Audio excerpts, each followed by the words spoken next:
Artėja visai Lietuvai svarbi dainų šventė. Šiemet ji vyks Klaipėdos vasaros estradoje, tačiau pastarosios likimas kol kas neaiškus. Žinoma, tik viena, jog objektas iki festivalio atnaujintas nebus, tik šiek tiek palopytas. Uostamiesčio kultūros bendruomenė jau gyvena šventišką nuotaiką. Birželio 10–11 dienomis Klaipėdoje vyks Lietuvos vakarų krašto dainų šventė, skirta Mažosios Lietuvos lietuvių dainų šventės 90-mečiui. Šventė suplanuota vasaros estradoje. Šie metai labai reikšmingi Klaipėdai ir Klaipėdos dainų švenčių ir judėjimui. Tuo, kad mes šiemet švęsime Klaipėdos Mažosios Lietuvos lietuvių dainų šventės 90-metį. Tai garbinga data ir iš tikrųjų mes ruošiamės jai gana solidžiai.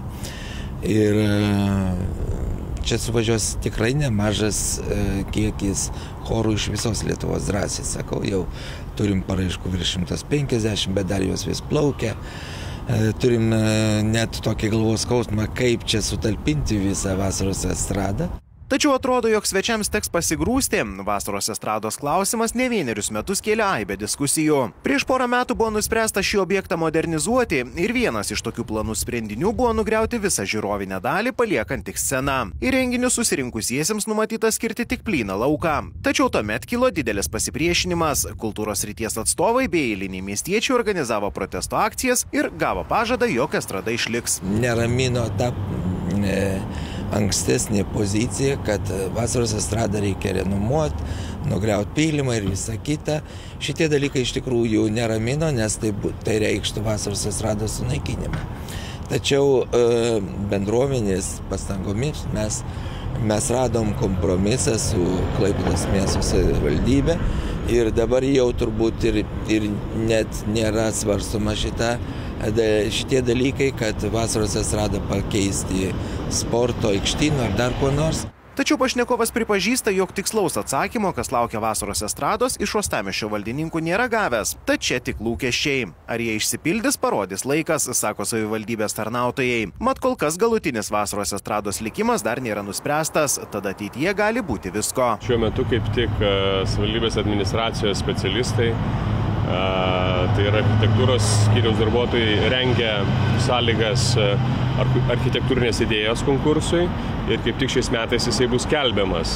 Rezultato tikimės mes ko gero rudenį.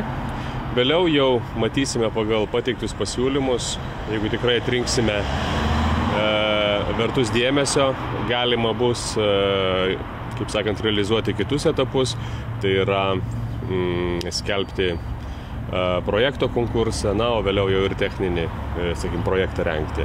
Tad kol kas vasaros estrada tik lopama. Pernai už 62 000 eurų dviejose sekcijose pakeisti suoliukai, kitose jie sutvarkyti, o dar dviejose iš viso išmontuoti. Taip pat renkamos šiukšlės, pritaikius iš senų suoliukų nuolaužų sukalami kiti. Kadangi vis tiek estrada yra tokioj matomoj vietoj, daug žmonių juda, daug žmonių sportuoja, eina pasivaikščioti, todėl labai stengiamės, kad nebūtų šiukšlių. Ir antra problema – suolų laužimas. Esam priskyrę žmogų, kuris nuvažiuoja ir suremontuoja visus suolus arba medinius laiptus koncertiniai daly. O tai laužo kas tenai? Kompanijos, kurios tenai baliavoja? Ar šiaip užšalinimą? Man atrodo, kad kompanijos laužo, nes buvo pora ir naujų suolų sulaužytų, tai matėsi, kad dirbtinai sulaužyta. Ačiū Dievui šiai dienai, kadangi yra įrengtos kameros, tai piktybinių laužimų, kurie buvo prieš porą metų, sumažėjo. Tad už vasaros estrados išsaugojimą kovojantis klaipėdiečiai nesistebi, jog 2022 Europos kultūros sostinė paskelbtas Kaunas. Laikinoji sostinė ne tik, kad savo lauko renginiams skirtą estradą Dainų slėnyje planuoja šiemet atnaujinti, o ir ją gerokai praplėsti, daugiau suoliukų, išplėtota infrastruktūra bei milžiniški ekranai. Ir tai tik dalis numatyto projekto.